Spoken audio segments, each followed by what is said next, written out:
नमस्कार, आप देख रहे हैं N24 न्यूज गुजरात। सूरत एयरपोर्ट पर थाईलैंड बैंकॉक से आए व्यक्ति को 4 किलो प्रतिबंधित ड्रग्स हाइब्रिड गांजा के साथ गिरफ्तार किया गया था।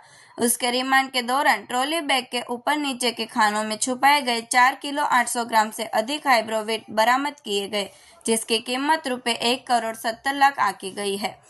यह महत्वपूर्ण कार्रवाई सूरत शहर क्राइम ब्रांच द्वारा की गई है। No drugs in Surat city अभियान के तहत अवैध मादक पदार्थों की हेराफेरी करने वाले ड्रग्स माफिया और उनकी गैंग के सदस्यों को पकड़ने के लिए पुलिस कमिश्नर सूरत शहर द्वारा निर्देश दिए गए थे। इन निर्देशों के अनुसार जेसीपी क्राइम और डीसीपी क्राइम के मार्गदर्शन में सूरत क्राइम ब्रांच लगातार ऐसे ड्रग तस्करों के खिलाफ कार्रवाई कर रही है। इसी के क्रम में दिनांक 17/11/2025 को डीसीपी क्राइम को उनके विश्वसनीय मुखबिर से सूचना मिली कि मुंबई निवासी जाफर खान उर्फ जाफर मोबाइल वाला नाम का व्यक्ति बैंकॉक से हाइब्रिड गांजा लेकर एयर इंडिया एक्सप्रेस की फ्लाइट नंबर IX 263 से शाम 7:40 पर सूरत एयरपोर्ट आने वाला है। सूचना के आधार पर Surat crime branch, Dumas police, air intelligence unit और CISF द्वारा संयुक्त ऑपरेशन चलाया गया। बैंकॉक से सूरत आई फ्लाइट नंबर IX 263 से उतरते ही उक्त संदिग्ध जाफर खान को पकड़ा गया और उसकी चेक इन ट्रॉली बैग की जांच में 4035.97 ग्राम, लगभग 4 किलो 35 ग्राम हाइब्रोविट, जिसकी कीमत ₹1,41,25,895 थी, वह बरामद किया गया। आरोपी के खिलाफ NDPS एक्ट 1985 की धारा 8C, 20B, 2B, 23B, 29 के तहत DCB पुलिस स्टेशन में अपराध दर्ज किया गया। क्राइम ब्रांच ने आरोपी को 3 दिन का रिमांड लेकर पूछताछ की और फिर उसे लाजपुर मध्यस्थ जेल भेज दिया गया। बाद में क्राइम ब्रांच को पुख्त सूचना मिली कि आरोपी के पास हाइब्रिड गांजा का और भी स्टॉक था, जो कहीं छुपाया गया है। इस पर कोर्ट से आरोपी का फर्दर 3 दिन का रिमांड लिया गया। रिमांड के दौरान की गई गहन पूछताछ में आरोपी ने स्वीकार किया कि ट्रॉली बैग के ऊपर नीचे के खानों में और ड्रग्स छुपाए गए हैं।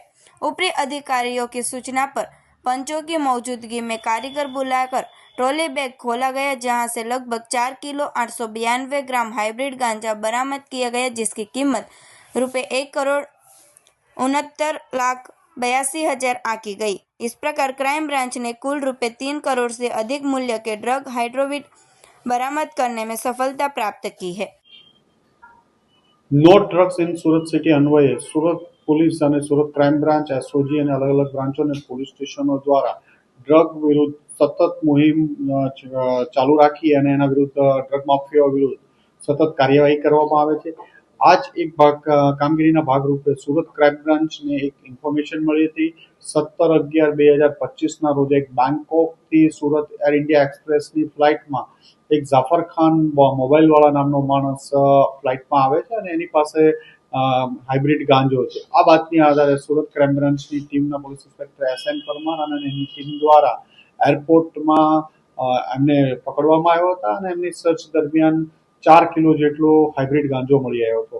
આ રેડ દરમિયાન સુરત ક્રાઇમ બ્રાન્ચ ઉપરાંત Dumas police, air intelligence unit અને CISF ને પણ સાથે રાખવામાં આવ્યા હતા।